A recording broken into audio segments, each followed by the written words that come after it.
É lógico que para a gente fazer rapport, a gente tem todo esse contexto, né? Porque as pessoas pensam que o rapport, se a pessoa não aprofunda um pouco, né? No rapport, se eu for lidar numa venda e eu for utilizar o rapport, eu tenho que estar atento a tudo isso. Sim. Né? A maneira como eu crio sintonia, eu entro na mesma... Eu não sei se eu vou conseguir explicar isso de uma maneira tão simples, mas vou tentar trazer uma simplicidade.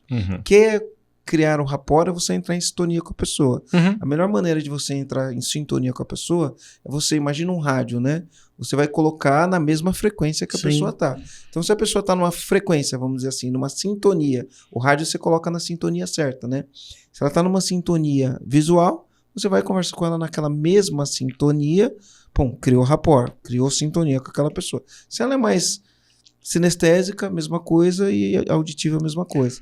Nas vendas, isso funciona para criar... Funciona muito. O rapport. E o rapport, ele precede a empatia, né? Sim. A gente gosta de falar de aliança, você cria uma aliança mais forte com a pessoa. Então, a gente pode usar isso para venda, a gente pode usar isso quando a gente quer trazer um liderado para o mesmo pensamento que a gente, enfim. E se eu não for expert, né, em saber todos esses sentidos, todas essas maneiras, tem coisas mais simples. Por exemplo, modular o tom de voz com quem está para frente. Se a pessoa está falando mais alto, você fala mais alto. Se mais está falando mais rápido, velocidade, você fala mais rápido. Espelhamento de movimentos. movimentos. Você fala mais devagar. Respiração também, que conecta bastante. Então, se o cara está ofegante, a gente também subiu o tom de voz e ficar um pouco mais ofegante. Existem muitas maneiras de você estabelecer rapport. Por isso que eu tinha dito, palavras processuais, canais representacionais é uma delas. Né? Então, quando você... mais um exemplo com vendas. Então, um vendedor entrou agora numa equipe de vendas, ele tinha perdido o emprego, falou, vou tentar na área de vendas, que eu sempre fui extrovertidão, vou me dar bem. Aí o primeiro cliente que chega na loja é um introvertido. Sabe aquele que chega até com medo tem fobia a vendedor? Tem um monte de gente assim. Eu mesmo já fui. Olha o estereotipo aí com o vendedor, hein? O cara já ainda até... Não, ele tem medo de vendedor. O cliente que entra meio até de costas, assim, para o vendedor não vir falar, porque ele não consegue dizer não pro vendedor, ele se sente incomodado. E aí o vendedor novo, que acha que vai arrebentar, chega lá e fala, meu rei, bem-vindo! No que eu posso te ajudar? Cara, pode ficar o corpo, porque o espírito do cara... Pô, tem uma história... Água e azeite, entendeu? Tem uma história muito legal que aconteceu essas semanas, né? A gente tem um processo no EG de pré-venda e venda.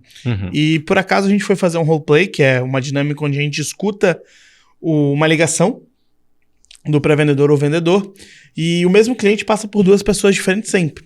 E aí olha a situação que aconteceu. A gente estava analisando a conversa do pré-vendedor, e o pré-vendedor, quando a gente foi analisar, ele foi falar, putz, essa conversa foi uma conversa desafiadora, não consegui encaixar com o cliente, etc. Beleza.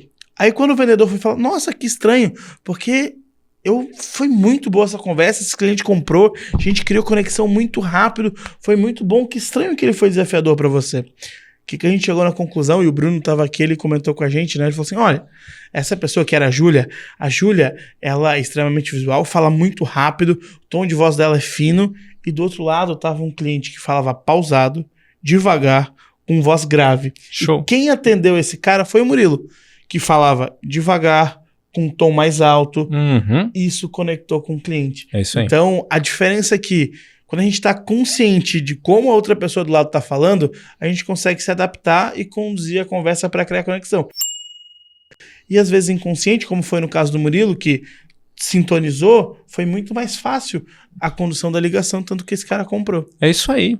Então, se a pessoa fala muito rápido, você procura falar mais rápido. Se ela fala alto, você procura falar mais alto. Se a pessoa fala super baixinho e tal, e você chega falando alto, é difícil encaixar.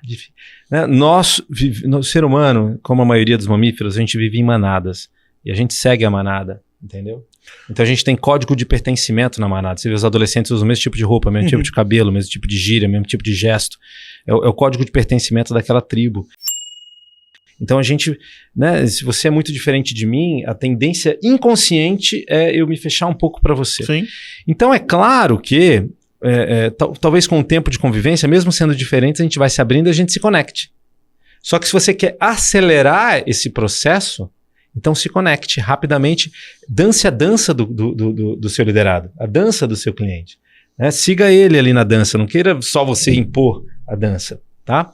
Essa é uma dica. E uma outra dica dos rapport, uma das estratégias mais importantes para rapport bem-sucedido, do meu ponto de vista, é o rapport de modelo de mundo, ou de mapa, para quem conhece um pouco de PNL, rapport de modelo de mundo. Então, por exemplo, em vendas, o cliente fala, tá caro. Você fala, não tá. Você está batendo de frente com o modelo de mundo dele.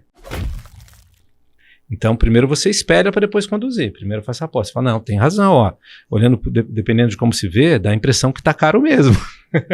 Então, eu espelho o mapa dele para depois falar, mas se você perceber, ó, esses diferenciais aqui, esse, você analisando bem, você vai perceber que no final das contas fica até barato, tá? Mas eu não falo isso de frente. Primeiro eu espelho para depois